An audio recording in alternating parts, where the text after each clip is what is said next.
build my gallows and build them high. Makes a long time climbing before I die.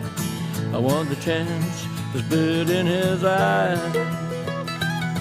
Oh, well, they gave me ball, but I can see between to a dusty yard and a long gone green. They call that freedom, if you know what I mean. And I dry my sorrows, but the whiskey's gone. I'm sober as good. Hello and welcome to Longbangers. I'm not Matty. Hello, welcome to Strong Opinion HIbs. I'm not Calvin. I'm not Jack. I'm not Charlie. Welcome to Hibs.pod. I'm not Gavin. And welcome to Down the Slope. And yes, I'm Ewan. We'll all be very lucky to be joined by the new Hibs manager, Lee Johnson. Lee, how you doing?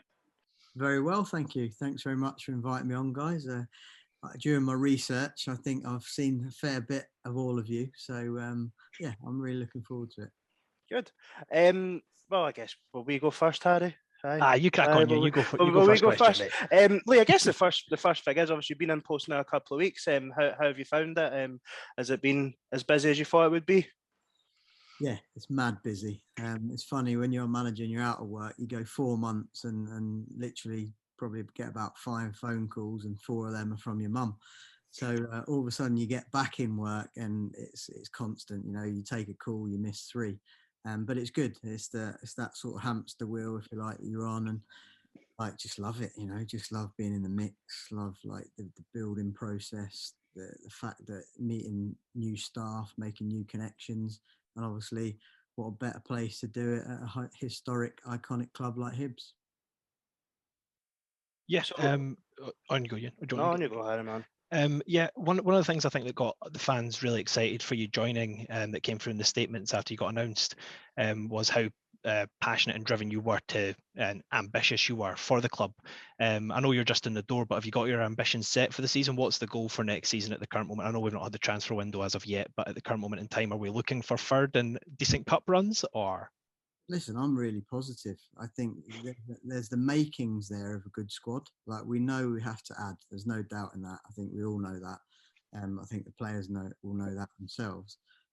But you know, there's quality in that squad, and it wasn't long ago, a year ago to the day, where you did finish third, and obviously the cup finals were there as well. So, like, I'm ambitious, like you said, and I expect everybody else to be ambitious as well as the fans, you know, and that comes with an expectation and a pressure.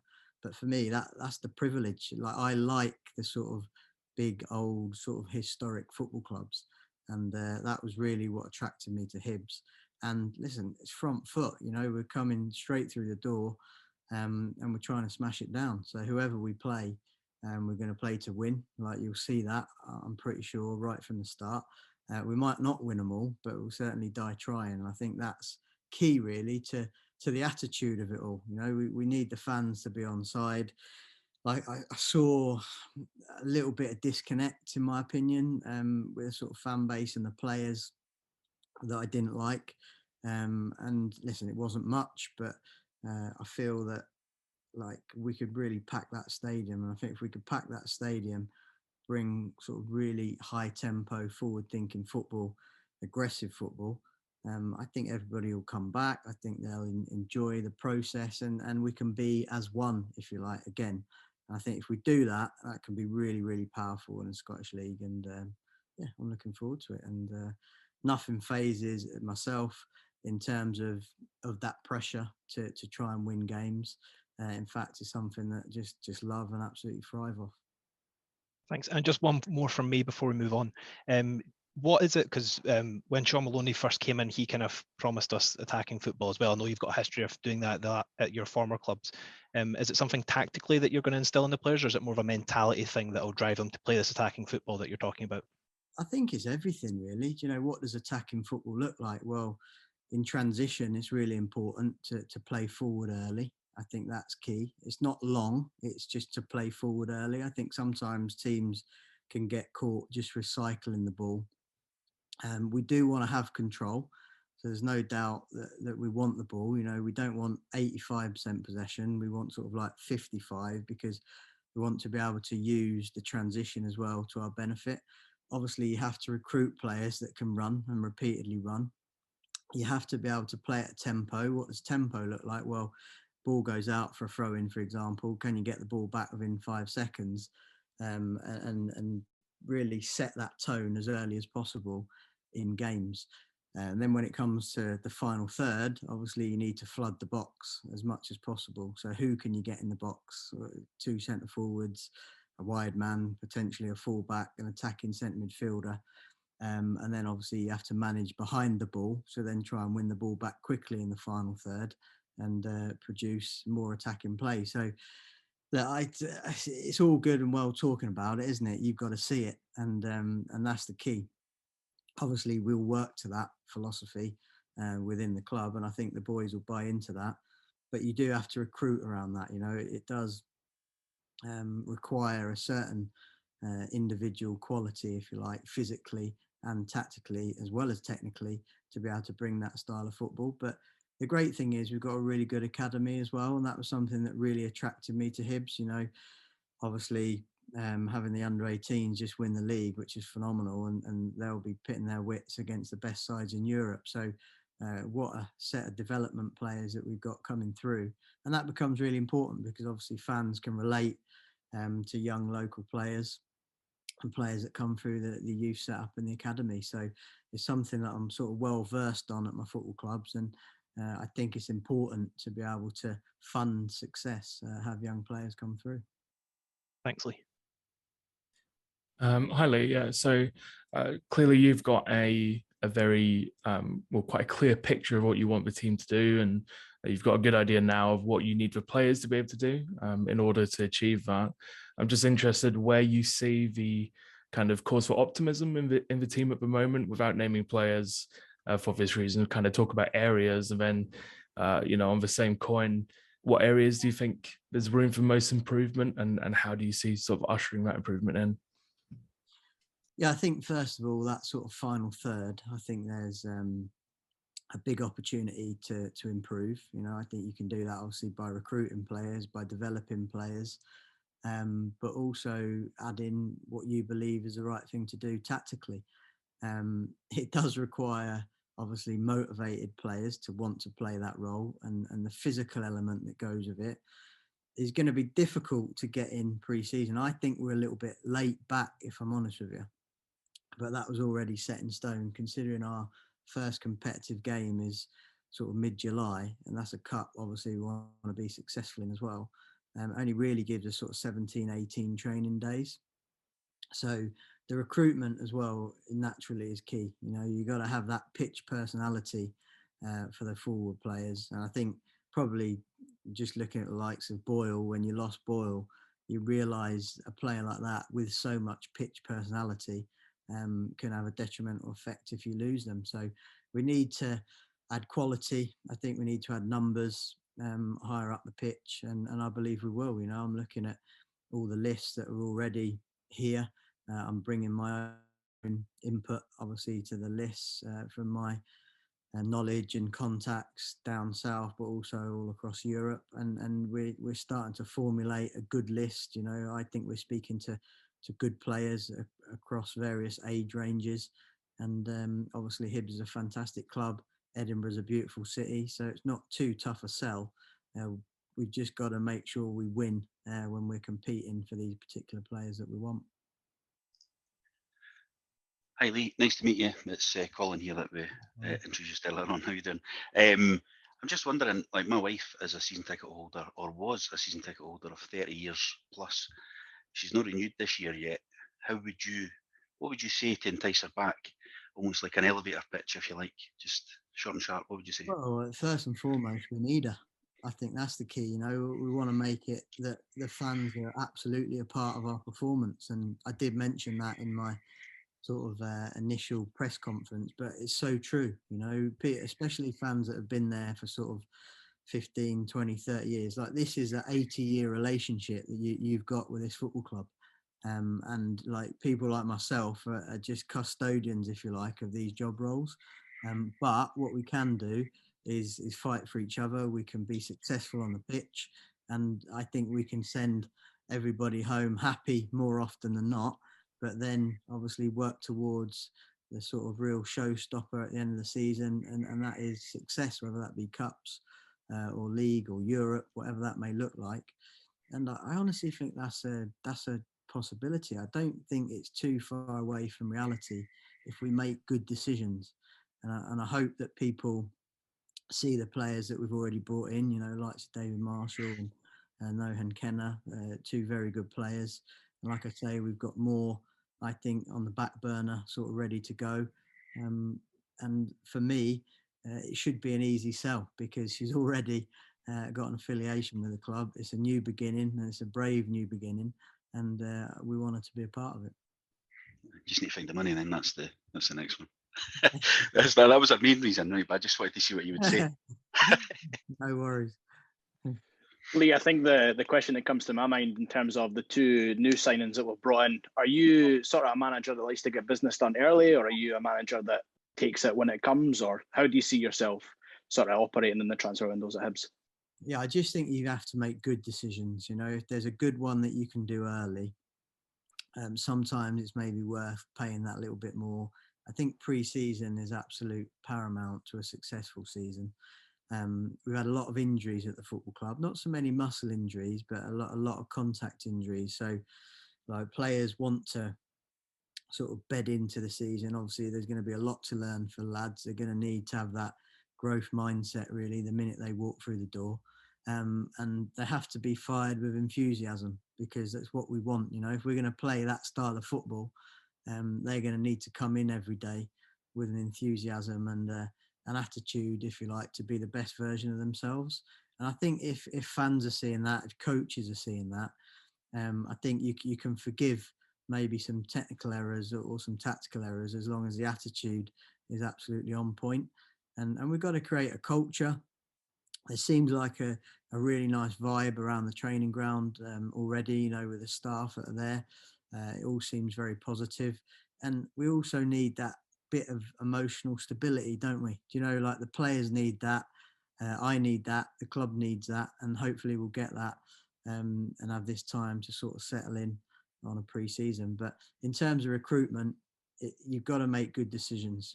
In the end, your recruitment will be the strengths and the weakness of you as a manager.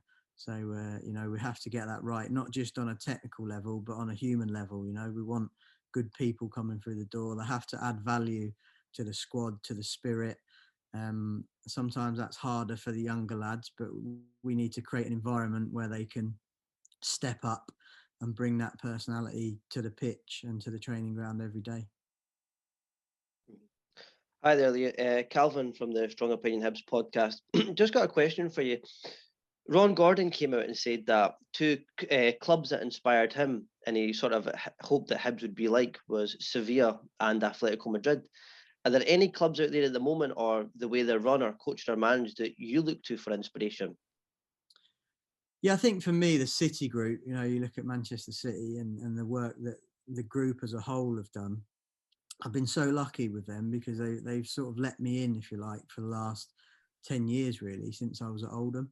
So I've managed to watch those guys develop across everything, you know, across the data side of their sort of recruitment. Like, they've obviously bought New York City. I think they're on about 9 clubs now, and they continue to buy.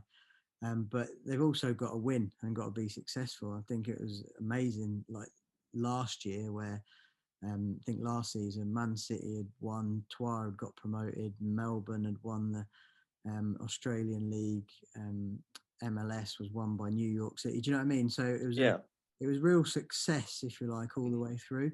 And you need good people. You know, you need a clear alignment from top to bottom, and obviously you need to be able to develop young players and win football matches. So that's always the balance, like the young players, the average age of the squad, keeping your best players fit. And I've been doing a lot of work on that side of it as well in this 4 months, you know, making sure that we periodise the programme to keep your best players fit. Perfect. Thank you. Thanks to Harry for letting me jump in front of him here.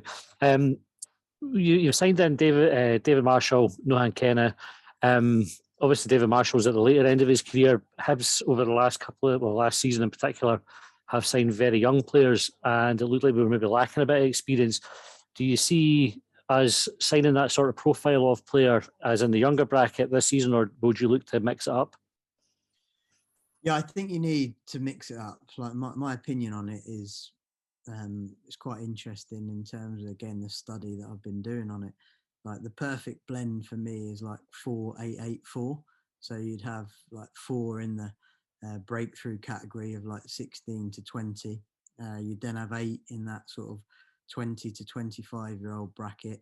And that's where your assets are, you know, really for the football club to make it sustainable. You'd then have 8 in your prime, from like 25 to the age of 30, and then 4 in that twilight, which is sort of 30 to 35 or plus. And I think like getting that balance is really important, because you need the seniors to be unbelievable human beings and winners, if you like, because they've obviously got to spread that through the club. And I think David Marshall obviously is a key personality in terms of that, leading the dressing room, coming in through the door, you know, wealth of experience, but also a very good goalkeeper still. And I think they can't just be great lads and not good players. They've got to be both. But we're probably short in that prime area. Now, the problem with the prime players is they're the most expensive. And if they're not expensive, there's probably something wrong. So what we've got to do is develop our own, stepping into that mould. The likes of, I think, Ryan Porteous, for example, is a really good example. He's 23, but in my mind, he's that sort of prime player, if you like, coming into the sort of peak of his career, and should have a very successful next few years in the game. So, you know, we've got to get that balance. But we've got all ages on our lists, young, like very young in terms of trying to add those development players in.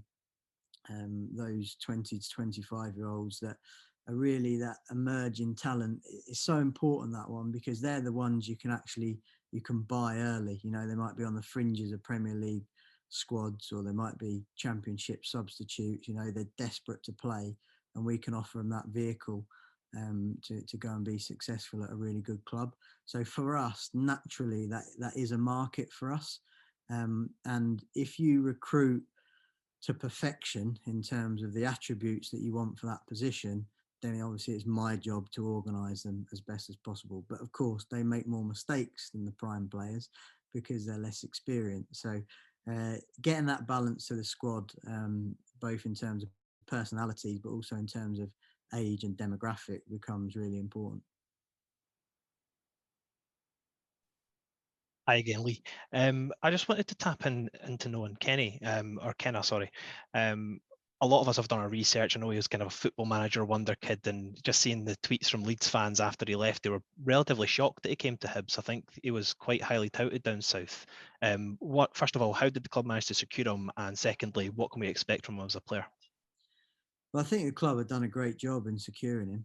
You know, it was one that was on my list, but the club were already in contact with anyway. So, like, to get a 19-year-old sort of England international with that experience, that's had sort of a lot of games on the bench for Leeds this year and been excellent for their under-23 sides, is a real coup. And that's the type of player that I'm talking about. You know, it's the one that wants to progress his career, is happy to jump across border, because sometimes in England there's a little bit of a stigma against that. You know, we've got to break that down. Hopefully, by me coming up, and I've played obviously in Scotland and in England, I know both how tough it is and how good it is in terms of the passion of the fans, the level of the football. So it's up to me to articulate those type of things down to the English players. So I think in terms of attributes, he's a good size. You know, he's sort of 6'2", depending on how high he brushes his hair. Might even call him 6'3". We did have that discussion. Like, good athleticism, but really good tactically, and a good reader of the game. Of course, we need to improve certain elements of his game. But I think that, like, to put a versatile player like that, because he can play holding midfield, he can also play centre half, and be able to nurture somebody like that, is important. And he's got to feel like he belongs at a club like Hibs. So it's up to us and you as well to do as much as you can to make players like that feel welcome. And it's not easy. You know, you move into a different culture, a different environment, a big club. It's the first time he would have had exposure to, you know, Twitter, Instagrams. He'll be recognised in the street where maybe he wasn't before. You know, he'll be playing games, he'll be scoring goals, winning games, costing us games. And I think that comes with a bit of a turmoil, if you like, but he's got to get through that. And I'm sure his quality and his personality will enable him to be really successful here. I know it's been really transfer heavy already, Lee, but I'm going to keep it going. Is there any sort of specific areas of the pitch that you think we do need to strengthen, or even in the specific age categories? And you obviously mentioned the League Cup earlier. Is the sort of plan to try and have the squad as strong as possible for that, to sort of really attack that competition? Because obviously it's probably not something you're used to, having competitive games that early. Yeah, I think it's something that's a bit of a challenge for me, if I'm honest, because in an ideal world, I'd want sort of a 5-week lead in minimum into the first competitive game. So we haven't got that, but obviously we're going to have to work really, really smart with this. I think like the program that's been sent out is excellent, and I trust the players to be able to be fit and stay fit. Obviously they need to enjoy themselves and relax as well, but I think the modern player is pretty good at that, you know. So in my era, we'd have the old bin bags on, where we sort of came back and had literally a month, 6 weeks off. And I remember Graham Taylor just literally running us for about 3 weeks, I think, anywhere we possibly could to drop everybody's weight. So it doesn't normally happen now. We want players to come in sort of under 9% where possible, and if not, then they'll be doing extra sessions. So they'll know that, and in the back of their mind that they'll be like being a little bit careful with what they put into their body. But look, it's an important competition, you know.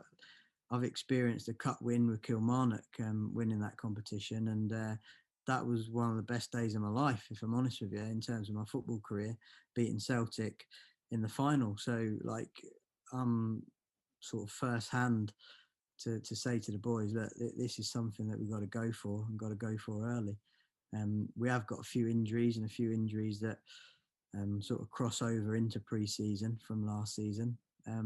Even more reason to get the correct recruits in through the door as early as possible, but not to the detriment of getting the value and the right personalities and attributes to make us successful.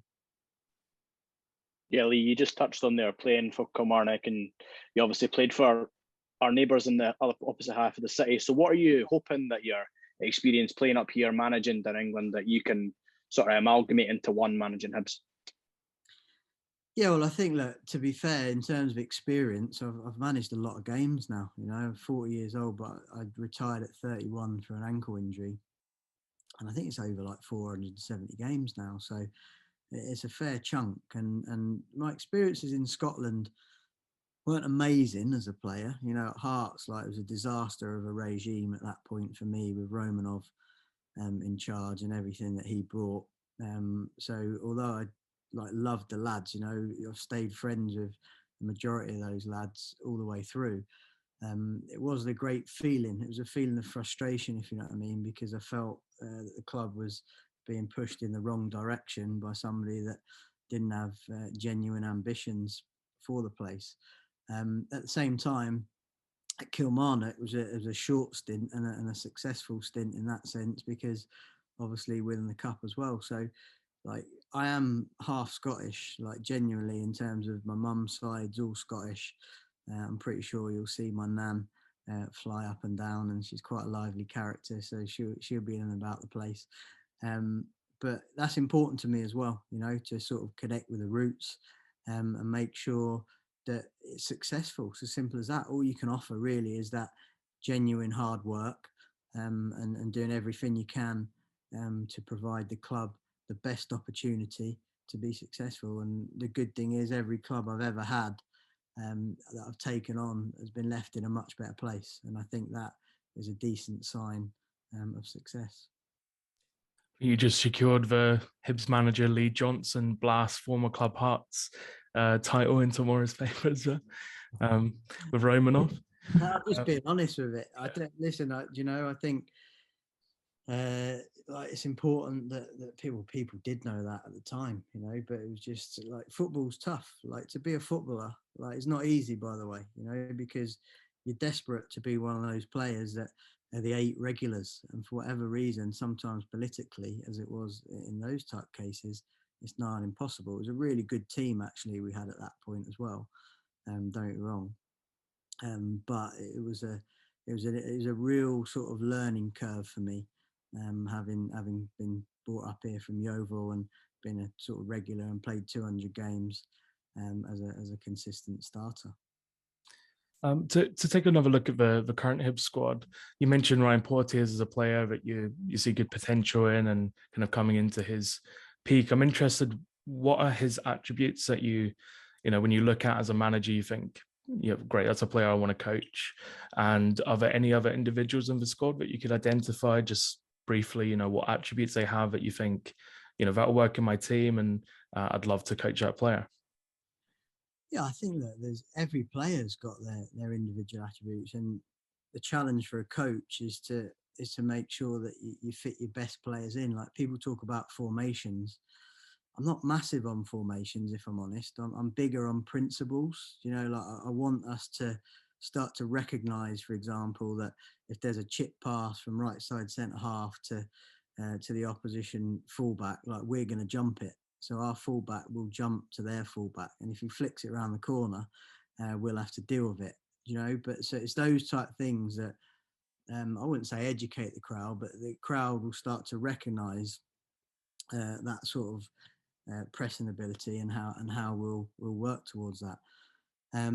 Ryan, for example, I think he's a tough player. You know, he's a competitor. I think he's got a voice for a 23-year-old. Clearly, it sometimes sort of steps into maybe over-aggressive at times, but we want to give a player like that like total clarity for when he can go and be aggressive in terms of a straight ball into a centre forward. I'm happy for him to go and sort of shut it down 15, 20 yards. So it's those type bits of clarity that the players need to make bold decisions. So I'll try and remove that element of fear and blame by giving them that clarity as much as possible. But he also has on the ball attributes. You know, I think the last game of the season was a great example. I want my centre halves to be able to carry the ball out and attack the space, and therefore you've got a constant threat then and waves of attacks sort of going in at opponents, and that's what we're trying to achieve. You know, making sure that we have that numeracy in the right places, not the wrong places, as we build to try and score a goal. I think my thunder got stolen there a bit by Gav. I was going to ask a very similar question, but in a previous job, did you ever did you ever scout any of the players that are in the current squad that you were thinking about maybe taking to Sunderland or? Yeah, absolutely. Kevin Nisbet was one. Probably illegally approached him 4 or 5 times. So but no, I think obviously, like Kevin at his best is a top player. You know, he's one that I've wanted to get hold of for a number of years. Obviously, Dave Marshall, we actively was trying to sign at a couple of my other clubs. I think everybody's had that sort of good look at Doig. You know, he was a bright up and coming player and now seems to be really experienced, even though he's only sort of 19, 20. So obviously a challenge to keep hold of players like that as well. A club like this, because there's a lot of interest in players like that down south from big clubs. So but I think look, we're in a good place. I think that I'm really positive. Of course, I'm new, so I'm going to come in with that fresh enthusiasm. But I feel like naturally it's the way I am anyway. Hopefully that transcends into the players and they can buy in as quickly as possible. Okay, if you don't mind, can I just ask as well, if how young is too old for a grown man to wear a replica kit? Wow, that's a real. Are we talking socks and shorts as well? I think start with the top, but then we can sort of progress to the full kit. Like top in terms of top and jeans, like you can go to you know what I mean, until your dying day wearing your shirt with jeans on. But once we start stepping into shorts and varicose veins, and you know what I mean, and hairy legs and all that goes on with that. Yeah, maybe you've got to be in and around your prime or under 14 to be able to get away with a full kit. Aye, I'm not sure on that. I think it's once the belly starts appearing, I think that's when the kit needs to go. Anyway, I'll handle that. Perfect. So, Lee, this question is obviously before you accepted the job, there was a little bit of a stigma around it in terms of maybe managers might have been frightened to go for the job or thought that they would have been up against it just with the way the two previous managers left. How did Ron and Ben sell the club to you? I remember in your first interview, you said you had a meeting down in London that meant to last 1 hour, but ended up lasting for 3. So what type of things did you speak about that in that meeting, and how did they sort of sell the job to you? Yeah, I think first of all, I was cautious. If I'm honest with you, I was, because I think it's natural to be. You know, like I know a lot about Jack Ross and obviously his successes and quality as a manager. And obviously they decided to make the change for whatever reason.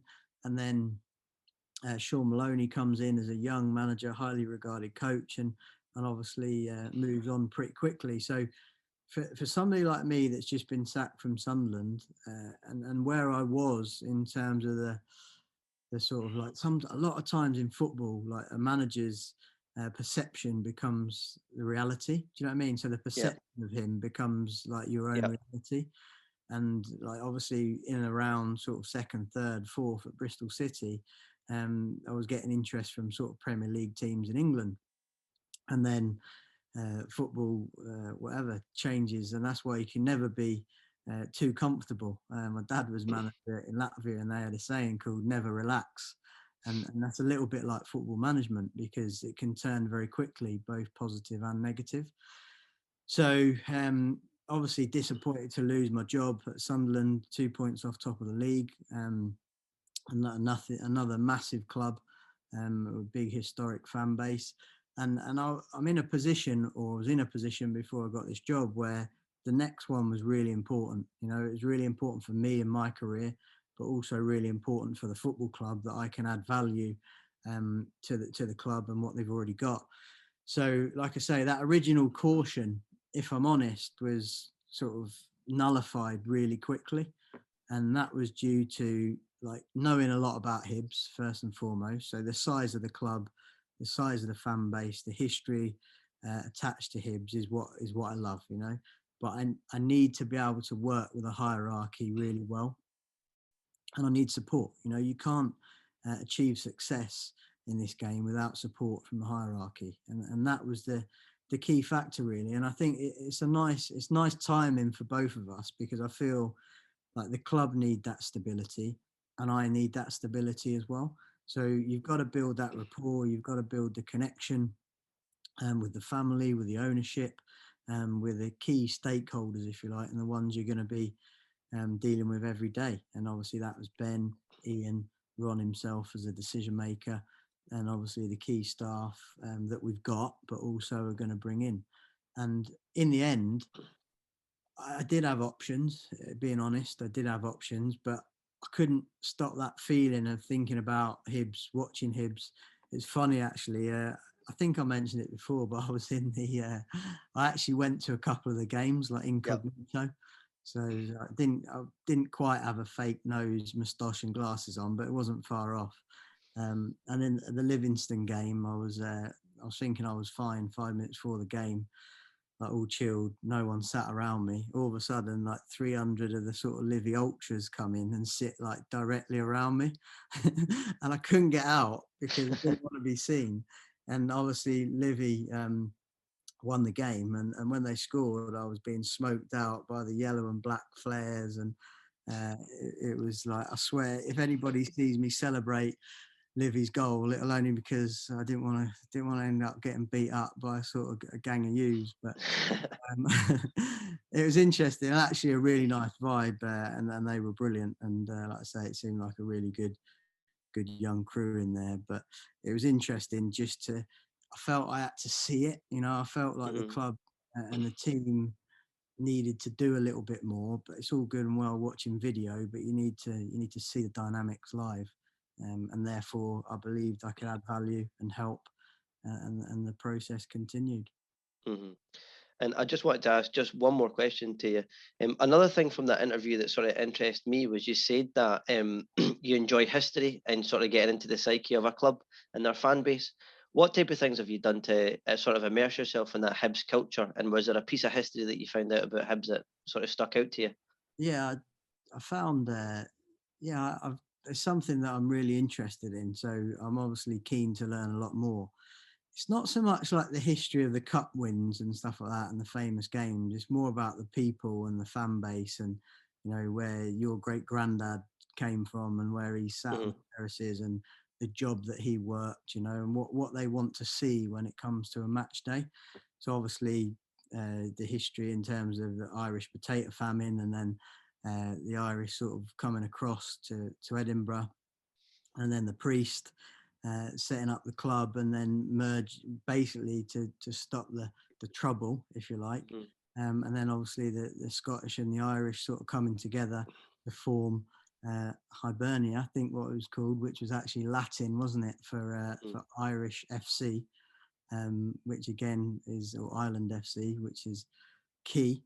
But yeah, it's just interesting to me. I'm a bit of a history geek, I'd say, and I do like learning. So anything you can advise me on, I'll be eternally grateful. No, Jack's the one with all the knowledge in our podcast. Me and Charlie are clueless. But no, I'll pass you on. I don't know what it says about your mental state that you voluntarily watched us against Dundee and then chose another game to go to. Even as fans, we were like, I'm not really sure about that. The question I had was, you mentioned you've got 470 odd games under your belt as a manager. What have been your highlights and what's your biggest learn from those games that you can bring to benefit Hibs? You know what? I honestly think you never stop learning. I mean, I'm a completely different manager now to the one I was sort of as a young gunslinger going in at Oldham. You never stop learning, like leadership, sort of periodization, tactical play. What stands out for me is people, to be able to manage and bring the best out in people.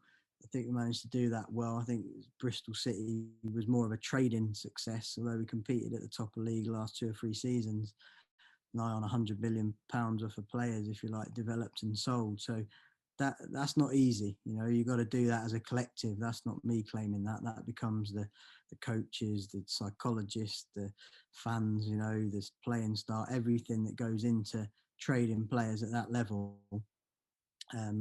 It is really important because you've got to maximise everything. I think that stands out. I think obviously galvanising a football club is important as well. And you can do that certainly with a playing style, winning games, and bringing success. I think Sunderland's a good example of that. I think it was the first cup win. It was only the Papa John's, which is not the most sort of celebrated tournament, but a long time that the club hadn't won at Wembley. And it put us on that sort of path to success, if you like, and got people believing again. And then, like, there's just so much to it. Like the big games, like managing against coaches like Bielsa, Guardiola, Mourinho, like fantastic experiences for me. And like playing against Bielsa, let me tell you, who I consider probably as the best with Guardiola and Mourinho, is an education. And it's enough sort of open channels in your mind to be able to learn and improve and adapt and modify your game model already, but then obviously try and improve it as much as possible. So yeah, I've been very lucky with the games I've had, the managers I've come across, and the players I've been fortunate enough to work with. And this is just the new exciting part of the journey for me, the next chapter, and something that I'm really looking forward to. You sort of touched on it earlier. I was just wondering, for me, I can see a lot of similarities sort of between Hibs and Sunderland as clubs. The general fan bases probably feel like we're set up to be more successful than we have been probably at both times when you've taken over the roles. Is there anything that you've maybe learned at Sunderland or any of your previous jobs that you think will really help you in the role up here? Yeah, well, I think we're probably better set up here in terms of behind the scenes. Like there was a lot of holes in the organisation at Sunderland. It had been on a sort of downward slope really for a long time. So it was sort of like turning the ship around, if you like, and trying to push it in the right direction. I don't feel like this is a ship that's moving in the wrong direction. I think it's moving in the right direction. Like, the bit I've enjoyed is it's been a can-do culture. You know, I've come into the football club, and everything I've asked for so far that they've accepted and tried really hard, if you like, to put in place. And some of that's financial, and some of that's organisational, and some of that's structural. But it's really important because of now, as you get older, as you get more experience, you have a defined way of working, if you know what I mean. And yes, you've got to bring the staff members and the right staff in, but that should be cohesive with what's already there at the football club.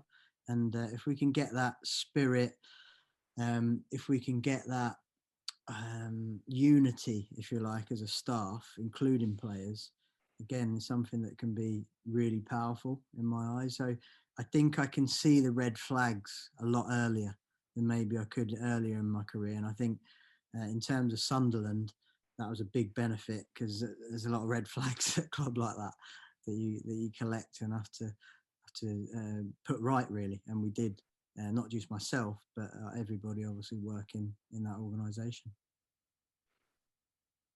Just to say, it's so refreshing, like having a new manager come in and already know so much about the club. Like, you've clearly done your research, like the way you've been able to speak to the club. Like, it's just refreshing. It's great to know.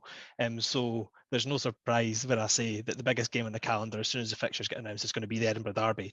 No point asking you what you're most excited for, but just how excited are you to manage the big games for Hibs against the likes of Hearts, Rangers, Celtic, and going away to Tynecastle and trying to get victories at those types of stadiums?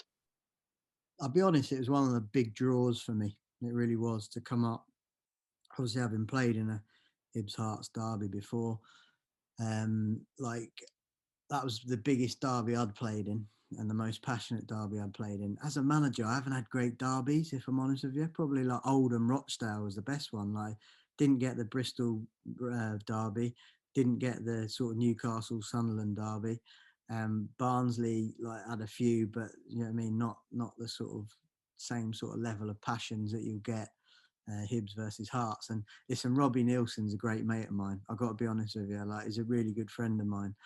To the point where I said, I think in the press, I said, I'm coming for you, curly toe. They reported it as curly top, but Robbie Nielsen's curly toe came from his passing quality.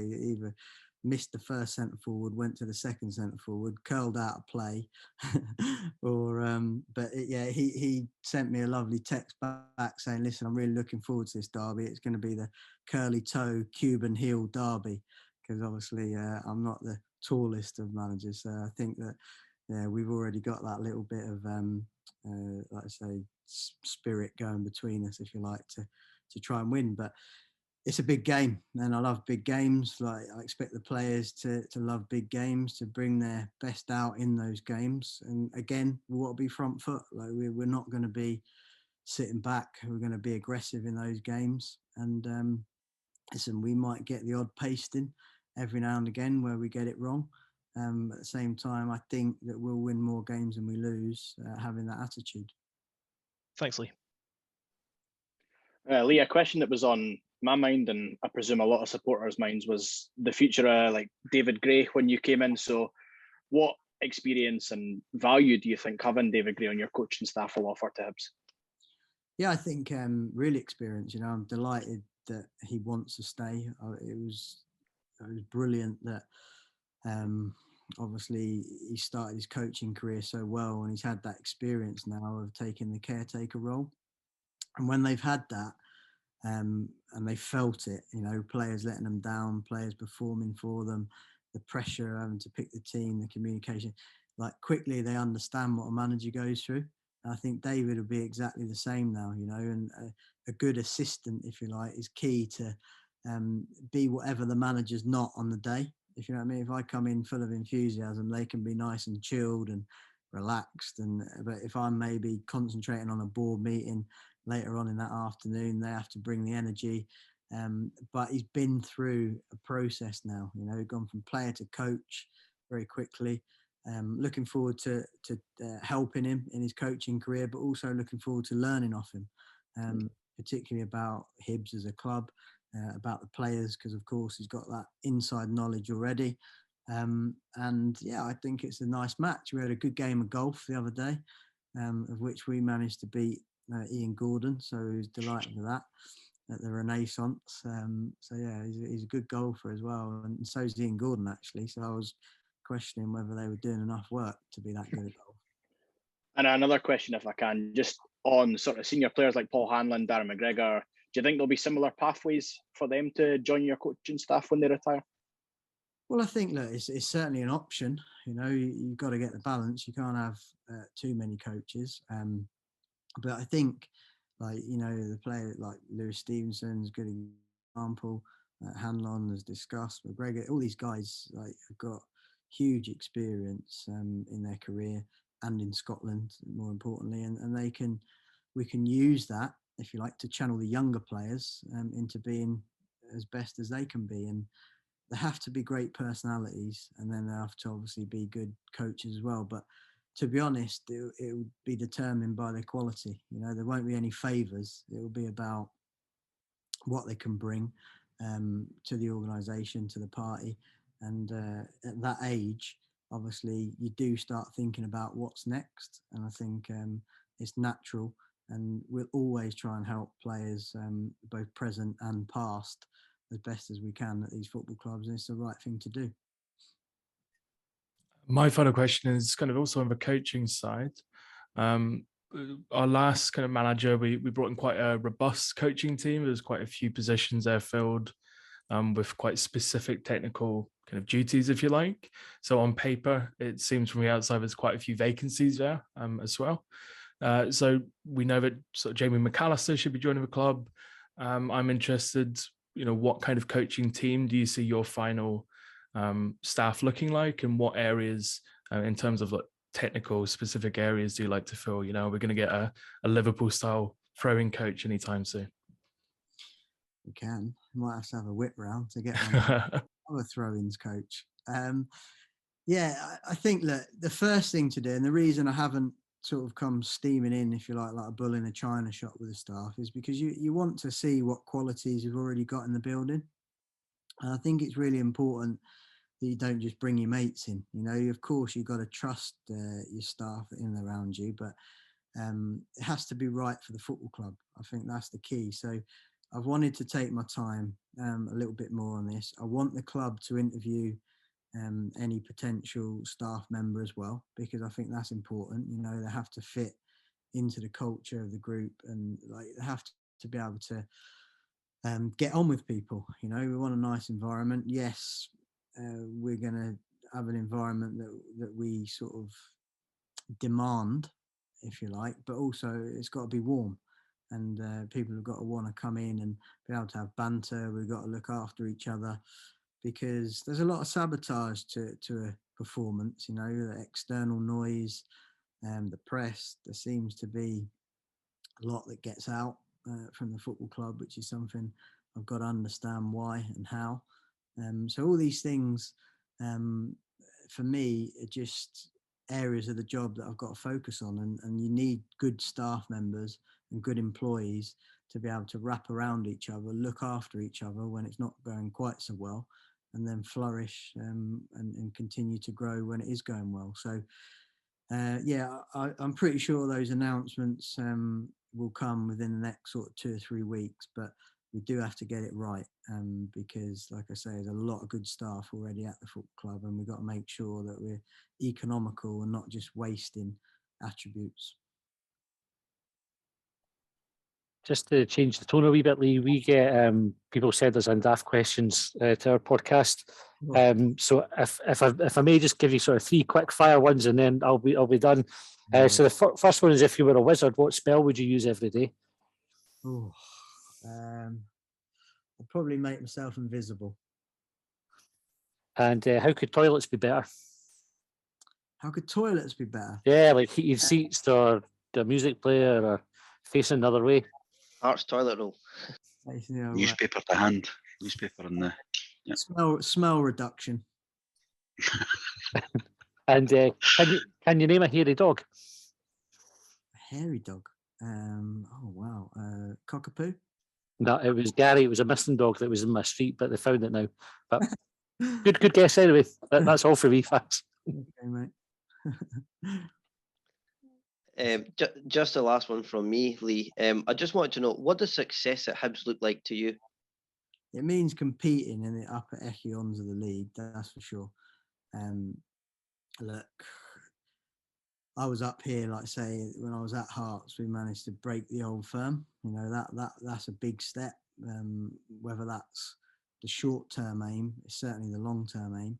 But to do that, we're going to have to bring through top youth players. We're going to have to make sure that we hold our best players at key times, and build like an unbelievable, powerful unit, you know, all the way through from fan base to hierarchy at the football club. But it's doable, you know. The cups are obviously key sort of performance indicators for success as well, and a consistency of hitting the European places, you know. So like, can I guarantee any of it? No, I can't. What I can guarantee is that we'll play our way, we'll play it hard, we'll work every single day doing everything we can to bring success and happiness and fun to the football club, and hopefully we'll have a really good journey, and like provide a level of performances that make the fan base proud. Because as we realised in lockdown, football is nothing without fans. And you know, we want as many as we can behind us for as long as we can. And there'll be ups and there'll be downs, and you know, I'm big and ugly enough to be able to take the stick when it comes, and it will. But at the same time, I've got a real belief in what we can do here, and we'll continue on the right path. And I'm sure that it will come to us in the end, because we'll make more right decisions than wrong ones. Perfect. I think this is my last one, but how do you define leadership, or what do you expect from your captain and other leaders? I think we've got to develop leaders all throughout the football club. You know, each individual will have their own USP when it comes to leadership, and that could be, just to give you an example, you know, I don't know, a young player that's really good at chatting to people one-on-ones, and can sort of put his arm around somebody and make him feel $1 million. The flip side of that, you get a senior player that might be able to like drive and rally the dressing room in terms of that voice, that sort of front foot warrior type feel, lead by example. And it's our job to nurture these leaders, if you like, all the way through the football club. And your senior players are obviously key with that, but anybody should be able to step into that role. And particularly the younger players coming through, like we want them to be able to have a voice, like not just be overawed by the senior players that are in the dressing room. So I think it's a nice dynamic down at HTC. That I think even just the layout of the training ground and the way it is, and the way you sort of bump into people along the corridors, you know, we have to create an environment there that encourages people, not just players, to bring their best qualities out, and not be fearful of making mistakes, whether that be off the pitch or on the pitch. Okay, thanks. Just one final one from myself. As football fans, especially Hibs fans, like the key things I think it's fair to say we care about is games against Hearts, cup runs, Europe, and finally home form. I think home form, especially last season, was incredibly disappointing. How do you aim to correct that this season? Well, like I said before, you're such an important part of that home form. You know, I think if you've got an understanding of how we want to play, and you start seeing that in your mind's eye, and then the lads are then producing it, because at the end of the day, once the lads cross the white line, it's up to them. So there's a psychology that goes with that. There's obviously a clarity, and there's a bravery, you know, and I think that's the bit I can do. I can remove the element of fear, if you like, and shield the players from that as much as possible. And then hopefully they'll be able to go out and like bring their best. And I think for me, that's, as a player, that's success, like, and that's high performance, which is being able to bring your best when it matters most. And it matters most, obviously, when we're at home playing in these big games, in front of our own fans. So look, listen, there's going to be lulls in the season. There's going to be bad performances. There's going to be disasters along the way over the next sort of 3 or 4 years. But on the whole, I'm really got a strong belief that we can be successful. Well, Lee, thanks so much for your time today on behalf of Down the Slope, Longbangers, Strong Opinion HIbs and Hibs.net pod. It was great speaking to you, and I think I can speak on behalf of us all when I'm saying we're very excited for your tenure at the club. Thank you. No, I'm really looking forward to it and appreciate everybody, and even the question about the dog, which I didn't really get, but Nobody does. Don't worry about it. I didn't know whether that was a local joke. I'm not sure. Barely a joke. Hardly counts, does it? I was saying it out, don't worry. Cheers, Lee. Cheers, guys. Thanks a lot. Have a good one. Cheers. Cheers. Best of luck. Thanks, folks. Thanks a lot. County line, I pledged upon.